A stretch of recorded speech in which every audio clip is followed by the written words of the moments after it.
जी student, आप तमाम student को मैं अपने चैनल पे इस्तकबाल करता हूं। आपने अगर सही से पढ़ाई अगर नहीं किया है तो इस साल जो आपकी इम्तहान होने वाला है उसके लिए ये आपकी वीडियो बहुत हेल्पफुल होगी। आपने दरअक्षा पढ़ा होगा, कहीं भी पढ़ा होगा, मेरे पास या कहीं से भी, तो आपको रोशनी भी पढ़नी है। यानी 3 चीज़ आपको मुकम्मल तौर से पढ़ना पड़ेगा। नंबर 1 दरअक्षा, नंबर 2 रोशनी और नंबर 3 में ग्रामर। तो हमने आपको पढ़ा दिया है मुकम्मल तौर से 8 वीडियो में। या आप पढ़ेंगे रोशनी। देखिए पढ़ेंगे रोशनी, इसको आपको बिल्कुल ऑब्जेक्टिव एक एक क्वेश्चन को आपको बना दिया गया। आपको पढ़ना नहीं है, सिर्फ 2 वीडियो में। एक वीडियो में आपको 30 क्वेश्चन देंगे और फिर एक वीडियो में 30 देंगे। टोटल 60 क्वेश्चन आपको ऑब्जेक्टिव निकाल लिया गया है।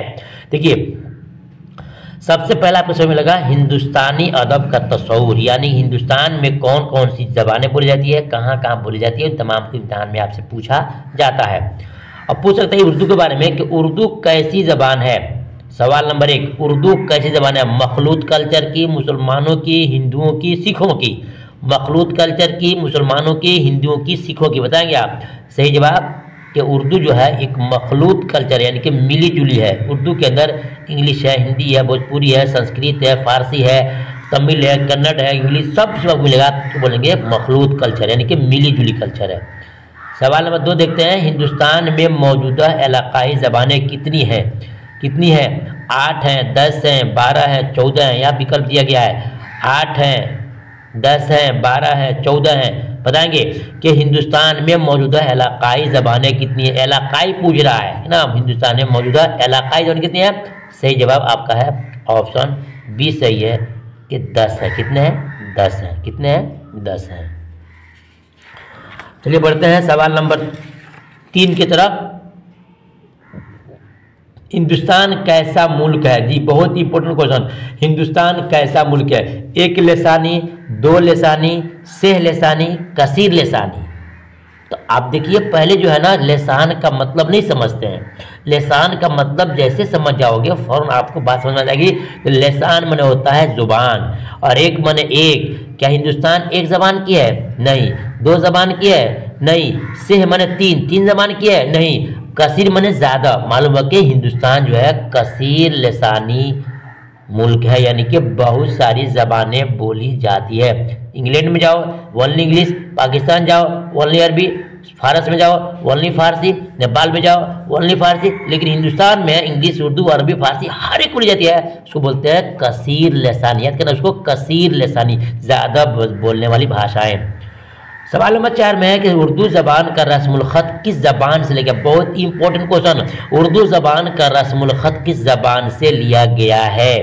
4 नंबर सवाल है, बताएंगे किस ज़बान से लिया गया है? सही जवाब ऑप्शन आपका ए सही है, फारसी ज़ुबान से। कहाँ से? फारसी। उसका रस्मुल ख़त है, कली जिसको लिपि बोलते हैं हिंदी में। सवाल नंबर 5 में है कि उर्दू ज़बान का पहला शायर किसे तस्लीम किया गया है? बहुत ही इंपॉर्टेंट चीज़ है। उर्दू ज़बान का पहला शायर किसे तस्लीम किया गया है? सही जवाब ऑप्शन आपका सी है। क्या है? सी है, अमीर खुसरू को। किसको? अमीर खुसरू को। देखते हैं सवाल नंबर 4 के बाद 5 के बाद 6 में। देखिए अब यहाँ से आपका चैप्टर शुरू हो रहा है। चैप्टर 2 यहाँ से हो रहा है।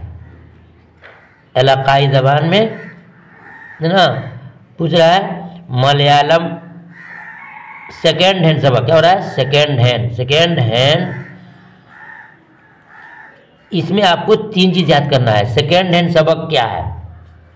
बोलेंगे कि अफसाना है। क्या है? अफसाना है। क्या है? अफसाना है। फिर पूछ सकता है सेकेंड हैंड किस ज़बान में है? बोलेंगे कि मलयालम ज़बान में है। सुनिए, अब पूछ सकता है कि मलयालम अफसाना सेकेंड हैंड है, उसका मुसन्निफ कौन है? तो सही जवाब वैको मोहम्मद बशीर। ये 4 चीज़ें आपको जानना है हर चैप्टर में कि सबक का नाम क्या है और सबक किस ज़ुबान में है, सबक के लिखने वाले कौन है और सबक क्या है। चलिए देखते हैं सवाल नंबर 7 में। मलयालम कहानी सेकेंड हैंड का उर्दू तर्जुमा किसने किया है? जी मलयालम कहानी सेकेंड हैंड का उर्दू तर्जुमा किसने किया है? असमत चौकताई, खदीजा मस्तूर, जिलानी बानो, शकीला अख्तर। बताएंगे सवाल नंबर 7 का सही जवाब क्या होगा? सही जवाब क्या होगा? ऑप्शन आपका सी होगा कि सेकेंड हैंड का तर्जुमा जिलानी बानो ने उर्दू में किया है, क्योंकि ये मलयालम में था, उसका उर्दू किसने किया है? जिलानी बानो ने। सवाल नंबर 8 में एक मलयालम अफसाना सेकेंड हैंड का मरकजी किरदार कौन है? सेकेंड हैंड का मरकजी किरदार कौन है, यानी कि इसमें मेन हीरो कौन है, किस पर कहानी घुमाई गई है? बताएंगे गोपीनाथ। कौन है? गोपीनाथ है। अब देखते हैं सवाल नंबर 8 के बाद 9 में। 9 में अब क्या आएंगे? सेकेंड हैंड कहानी के मरकजी किरदार का पेशा क्या था? पेशा माने काम क्या था, बताएंगे। सेकेंड हैंड में जो है, सेकेंड हैंड में जो ये है पेशा क्या था उनका, बताएंगे आप। सियासत, तिजारत, वकालत, सहाफत। जी, सहाफत किसे कहते हैं? सहाफत कहते हैं पत्रकारी करने को, और गोपीनाथ एक पत्रकार थे, तो बोलेंगे कि गोपीनाथ सेकेंड में जो किरदार है वो सहाफत उनका है, यानी पत्रकारी था। पूछ सकता है गोपीनाथ क्या थे, तो बोलेंगे कि पत्रकार थे, यानी कि सहाफी थे। क्या थे? सहाफी थे। देखते हैं सवाल नंबर 10 में, गोपीनाथ के किरदार का कौन सा पहलू नुमाया है? जी, गोपीनाथ के किरदार का कौन सा पहलू नुमाया है, सबसे बेहतर है, सबसे अच्छा है, बताएंगे। सवाल नंबर 10 का सही जवाब इंसानी हमदर्दी। क्या है? इंसानी हमदर्दी।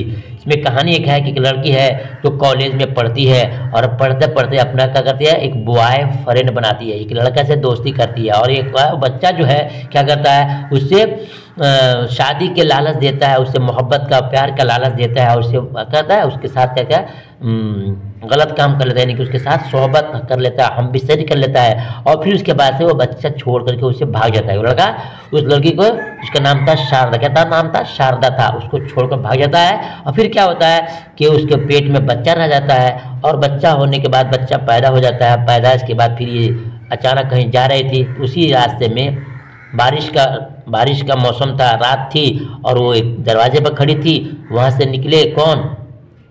गोपीनाथ। देखा कि लड़की है जो ऐसे खड़ी वहाँ पर बारिश में खड़ी है, उसको बोला, अंदर बुलाया, आकर के उससे पूरा माजरा पूछा, तो सारे वो माजरा को बताई कि मैं ऐसे ऐसे कॉलेज में हमसे दोस्ती हुई एक लड़के के साथ, हमारे साथ ऐसा काम किया, मेरे पास बच्चा है। बच्चा कहाँ है? तो बच्चा क्या है कि अस्पताल में है। बच्चा फिर बताया कि बच्चा मर भी गया है। बर क्या वो पूरी अपनी दर्द भरी कहानी सुनाती है। तो गोपीनाथ ऐसे एक नेक इंसान थे कि उसको क्या किया, उसको भगाया नहीं, उसको धुतकार नहीं, बल्कि उसको एक इंसान समझ करके उसके साथ हमदर्दी का मामला किया, उसको अपने घर में रखा, और उसके बाद उसके शादी कर लिया। ये हमदर्दी इसमें पेश किया गया है, ठीक है ना। इसलिए आप स्टूडेंट से कहना है कि आप भी किसी से अगर दोस्ती करते हो, मोहब्बत करते हो, सच्ची मोहब्बत करना, चाहे कोई भी हो। लड़कियों से भी कहूँगा कि दोस्ती करते हो ज़रा सोचना समझना, ऐसे दोस्ती मत करना, क्योंकि बहुत सारा आजकल धोखाधड़ी होता है और आपकी इज्जत की धज्जी उड़ा दी जाएगी। इसलिए आप लोग ऐसा मत करना, ठीक है ना। हमारी नसीहत है। चलिए आगे देखते हैं सवाल नंबर 10 के बाद ये आपको देखते हैं 11 में। यहाँ से आपका सबक नंबर 3 शुरू होता है। सबक नंबर 3 शुरू होता है, जिसका नाम है वात्रक के किनारे। वात्रक के किनारे, ठीक है। तो वात्रक किनारे पूछ सकते हैं इम्तिहान में, वात्रक किनारे क्या है? बोलेंगे अफसाना है। किस ज़बान में है? बोलेंगे गुजराती ज़बान में है। पूछेगा कि इसको किसने लिखा है? तो बताएंगे कि पन्ना लाल पटेल ने। सुन लो क्या है, किस ज़बान में है? तो गुजराती कहानी है। किसने लिखा है? तो पन्ना लाल पटेल ने। क्या है? तो अफसाना है। ये आपको हर हाल में जानना है। देखते हैं सवाल नंबर 11 में कि निसाब में शामिल कहानी वात्रक किनारे किस ज़बान की कहानी है? बताया आपको कि ये गुजराती है। क्या है? ये गुजराती कहानी है। फिर देखते हैं सवाल नंबर 12 में, वात्रक किनारे किसकी लिखी हुई है? किसकी लिखी हुई है? ये हमने आपको शुरू में दिया था कि ये पन्ना लाल पटेल की है। किसकी है? पन्ना लाल पटेल की है। सवाल नंबर 13 में है, गुजराती कहानी वात्रक किनारे के मुतरजिम कौन है, यानी तर्जमा किसने किया है? बताएंगे। सही जवाब मजहरुल हक ने। जी मजहरुल हक ने। आप चाहते हैं तो मुकम्मल दर्शन से आप PDF लेकर के मुकम्मल रट्टा मार लेंगे, इम्तिहान में एक भी नंबर आपका कम नहीं आएगा, ठीक है। सवाल नंबर 14 में, फैक्शन की मुख्तसर तरीन सिन्फ को क्या कहते हैं? इसको आप नोट कर लेना, पल्लू में बांध लेना, गेठरी बांध लेना, इम्तिहान में आएगा हर हाल में। फैक्शन की मुख्तसर तरीन सिन्फ को क्या कहते हैं? सवाल नंबर 14 है। सही जवाब उसको हम ऑप्शन डी है, अफसाना कहते हैं। क्या कहते हैं? अफसाना कहते हैं। देखते हैं 15 में कि अफसाना वात्रक किनारे का मरकजी किरदार नवल किस खानदान की लड़की थी? मुतवस्सित खानदान की, गरीब खानदान की, और यहाँ दिया है आला खानदान की। बताएंगे आला खानदान की, तालीम याफ्ता खानदान की। बताएंगे कि ये गरीब खानदान की लड़की थी। देखते हैं सवाल नंबर 15 के बाद 16 में देखते हैं। अब यहाँ से आपका चेंज होगा क्वेश्चन, ये आ गया सूरज का घोड़ा, ये आपका चैप्टर 4 हो जाएगा। चैप्टर आपका यहाँ से 4 हो जाएगा, आपको 12 चैप्टर पढ़ना है, 4 हो जाएगा। सबक का नाम है सूरज का घोड़ा जी, सूरज का घोड़ा। पूछेगा सूरज का घोड़ा किस जबान में है, बताएंगे ये कन्नड़ कहानी है, कन्नड़ जबान में है। पूछेगा क्या है, तो बोलेंगे कि अफसाना है। क्या है, अफसाना है। अब देखिए इसके मुसन्निफ कौन है, U R Ananth Murthy, U R Ananth Murthy. मुतरजिम सैयद अली जाफरी, यानी कि तर्जमा किसने किया है, सैयद अली जाफरी ने तर्जमा किया है। अब देखते हैं सवाल नंबर 16 में कि सूरज का घोड़ा किस जबान की कहानी है, सूरज का घोड़ा किस जबान की कहानी है। सवाल नंबर 16 बताएंगे सूरज का घोड़ा किस जबान की कहानी है। सही जवाब आपका ऑप्शन ए सही है, क्या है, कन्नड़ जबान की है। सवाल नंबर 17 में है कि सूरज का घोड़ा कहानी का मुतरजिम कौन है, तर्जमा किसने किया है। सवाल नंबर 17 का सही बताएंगे जवाब ऑप्शन आपका बे है, हैदर जाफरी ने किया है। देखते हैं सवाल नंबर 18 में सूरज का घोड़ा कहानी का मुसन्निफ कौन है, मुसन्निफ कौन है बताएंगे।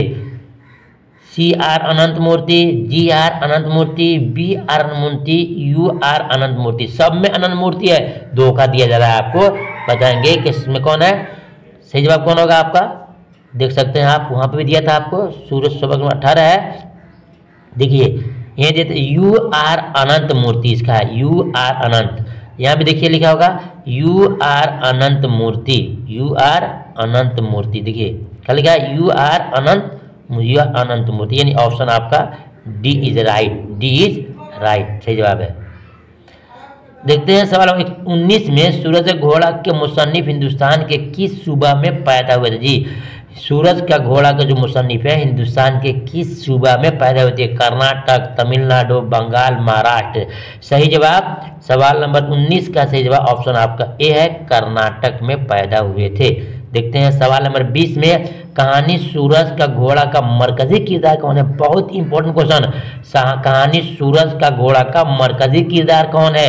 वेंकट कृष्णा दोक्सा, वेंकट कृष्णा बोक्सा, और वेंकट कृष्णा जोक्सा, और वेंकट कृष्णा चौकसा। बताएंगे सही जवाब क्या उसका, ये आपके सवाल नंबर 20 है। 20 का जवाब सही क्या होगा, सही जवाब का ऑप्शन सी होगा। जहां आएगा जोक्सा वही मार दीजिएगा, ऑप्शन आपका सही है। सब में एक ही रहेगा, लेकिन जोक्सा दिखेगा तो कहिएगा कि यही सही है। देखते हैं सवाल नंबर 20 के बाद 21 में, यहाँ से फिर आपका कहानी बदल जाता है। ये अर्जुन सबक आ गया, ये आपका सबक 5 हो जाएगा। क्या हो जाएगा, 5 हो जाएगा। सवाल में है कि अर्जुन सबक किस जबान में है, अर्जुन सबक किस जबान में है। बताएंगे कि अर्जुन सबक जो बंगला जबान में, किसमें है, बंगला जबान में, बंगला कहानी में है। और पूछेगा क्या है, तो अफसाना है। कितने लिखा है, तो महासविता देवी ने। कितने तर्जमा किया है, तो शाफिक किदवाई ने। तमाम चीज़ें आपको हेडलाइंस में हमने बता दिया, आपको इंशाल्लाह पीडीएफ में बिल्कुल डिटेल्स मिल जाएगा।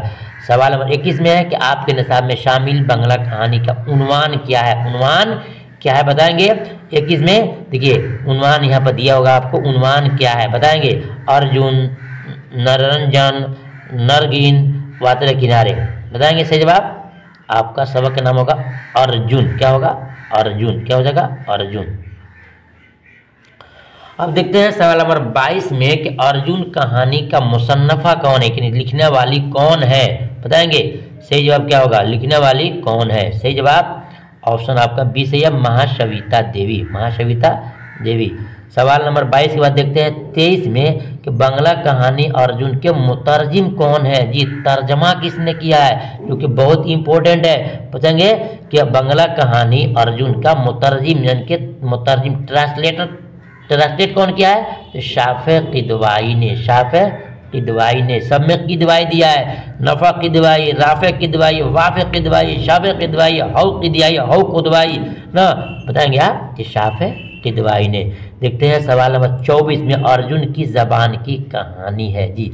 अर्जुन की जबान की कहानी है। बताएंगे सही जवाब में अर्जुन की जबान की कहानी है। सबक नंबर आपका जो 5 चल रहा है, सही जवाब हिंदी, गुजराती, बंगला, आसामी। ऑप्शन आपका सी से या बंगला जबान की कहानी है। सवाल नंबर 25 देखते हैं अर्जुन का मरकजी किरदार कौन है, मेन इसमें कौन है। श्याम हलदर, राम हलदर, नाम हलदर, अब बलिराम हलदर। पूछ रहा है अर्जुन का मरकजी किरदार कौन है। यहाँ पर इसके जवाब से पहले चीज मैं बता दूं कि अर्जुन किस चीज का नाम है, पूछ सकते हैं इम्तिहान में। अर्जुन किस चीज का नाम है पूछेगा इम्तिहान में तो आप फंस जाओगे। याद करना अर्जुन जो है एक पेड़ का नाम है। क्या है, एक पेड़ का नाम है, पेड़ का नाम है, ठीक है।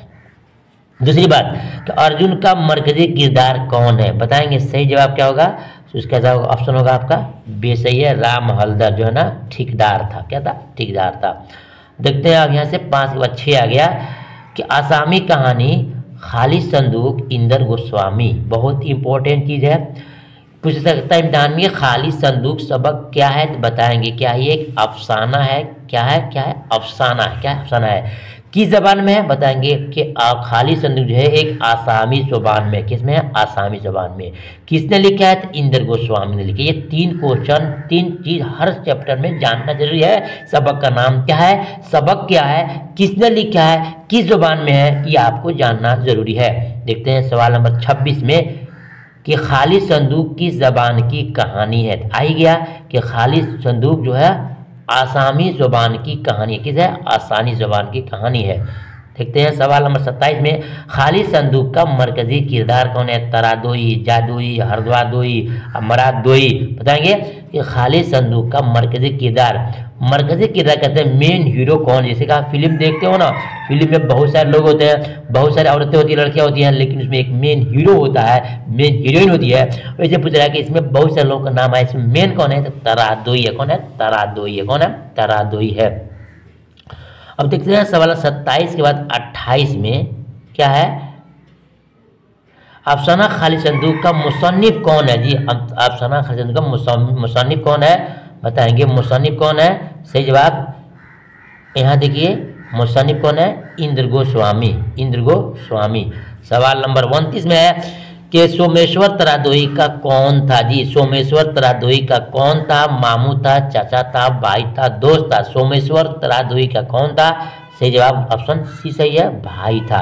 सवाल नंबर 30 आज के इस वीडियो का आखिरी क्वेश्चन होगा, क्योंकि फिर दूसरी वीडियो में हम आपको 30 क्वेश्चन देंगे, यानी कि 60 क्वेश्चन में आपका रोशनी फाइनल। एक भी क्वेश्चन ध्यान में आपका छूटने वाला नहीं है। आप चाहे तो हमसे पीडीएफ करके रट्टा मार सकते हैं, बिल्कुल आपको ग्राम की आंसर शीट के साथ आपको टीक लगाया आपको देंगे, ताकि कोई आपको दिक्कत नहीं हो। सिर्फ पढ़ना है, रटना है, पढ़ना है, रटना है। तो बताएंगे सवाल नंबर 30 में कि तरादोई ने क्या जलाकर राख कर दिया था। काला संदूक, नीला संदूक, सीला संदूक या फिर लाल संदूक, बताएंगे आप। तरादोई ने क्या जलाकर राख कर दिया था।